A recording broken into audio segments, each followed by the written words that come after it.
नमस्कार, news now में आप सभी का स्वागत है। उत्तर बंगाल में लोकसभा चुनाव को लेकर राजनीतिक सरगर्मी पूरे समाप्त पर है।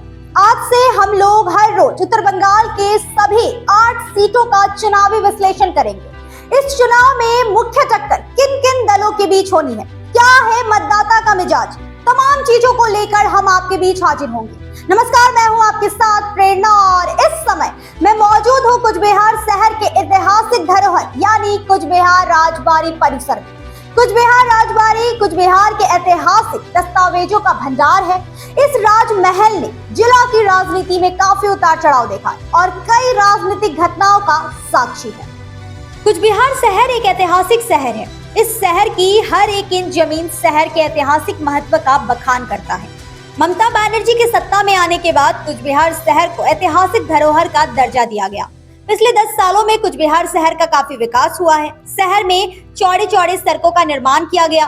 शहर के सौंदर्यीकरण का काम काफी हुआ है। धार्मिक स्थानों को नया रूप दिया गया। इस समय हम खड़े हैं कुचबिहार के मदन मोहन मंदिर। भगवान मदन मोहन इस शहर के मालिक माने जाते हैं। मदन मोहन मंदिर हर जाति धर्म के लिए आस्था का केंद्र है। चुनाव के इस माहौल में हर राजनीतिक दल के नेता मदन मोहन मंदिर में माथा टेकने जरूर आते हैं। अपने ऐतिहासिक महत्व की वजह से कुचबिहार शहर पर्यटन के मानचित्र में भी अपनी एक अलग पहचान बना चुका है। पूरे राज्य के साथ कुचबिहार लोकसभा सीट पर इस बार भी 2 फूलों के बीच कांटों की टक्कर है। इस चुनाव में कमल फूल घास फूल पर हावी होता है या फिर घास फूल कमल फूल पर, इस पर हर किसी की नजर टिकी हुई है। 2019 के लोकसभा चुनाव में इस सीट से भाजपा उम्मीदवार निशित प्रामाणिक विजयी हुए थे।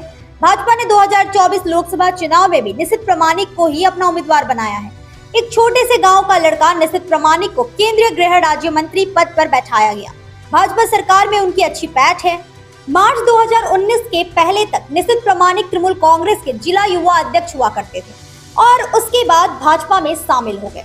जिला की राजनीति में प्रभाव रखने वाले निशित प्रामाणिक को 2019 में पहली बार भाजपा ने अपना उम्मीदवार बनाया और निशित प्रामाणिक इस लोकसभा सीट से जीतकर पहली बार न सिर्फ पार्लियामेंट गए बल्कि केंद्रीय मंत्रिमंडल में उन्हें केंद्रीय गृह राज्य मंत्री जैसा महत्वपूर्ण पद दिया गया।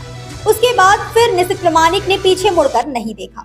जिला की राजनीति में निशित प्रामाणिक के साथ तृणमूल कांग्रेस के वरिष्ठ नेता और राज्य के मंत्री उदयन गुहा का 36 का आंकड़ा है। लोकसभा चुनाव के ऐलान के बाद दोनों दलों के बीच कई बार राजनीतिक संघर्ष हो चुका है। तृणमूल कांग्रेस ने अपने उम्मीदवार के रूप में जगदीश चंद्र वर्मा बासुनिया को मैदान में उतारा है। वह 2021 के विधानसभा चुनाव जीतकर पहली बार विधायक बने थे और इससे पूर्व में विभिन्न स्तरों के पंचायत चुनाव जीतते रहे हैं।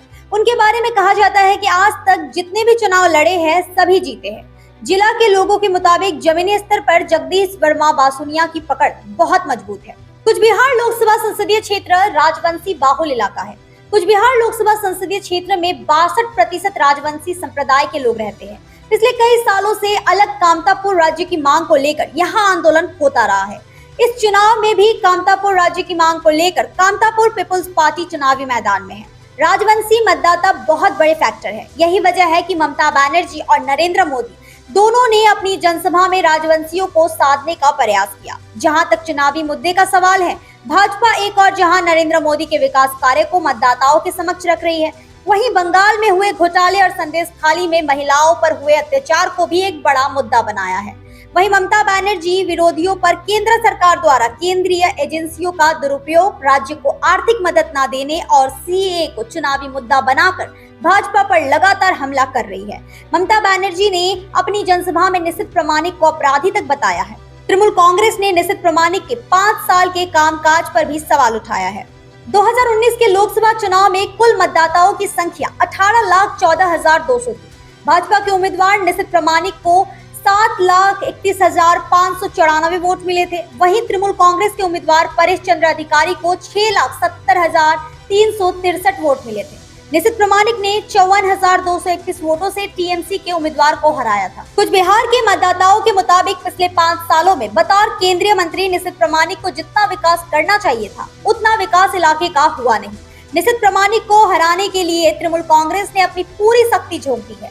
इन दोनों प्रमुख प्रतिद्वंदी के अलावा इस बार कुछ बिहार लोकसभा सीट से कांग्रेस की PR राय चौधरी, फॉरवर्ड ब्लॉक के नीतीश चंद्र राय, कामतापुर पीपल्स पार्टी के प्रदीप कुमार राय चुनावी मैदान में है। कुल मिलाकर 14 उम्मीदवार आमने सामने हैं। लोकसभा चुनाव को लेकर कुछ बिहार जिले में सुरक्षा के व्यापक इंतजाम किए गए हैं। कुल मिलाकर इस लोकसभा चुनाव में कुछ बिहार में भाजपा और तृणमूल कांग्रेस के बीच कांटे की टक्कर है।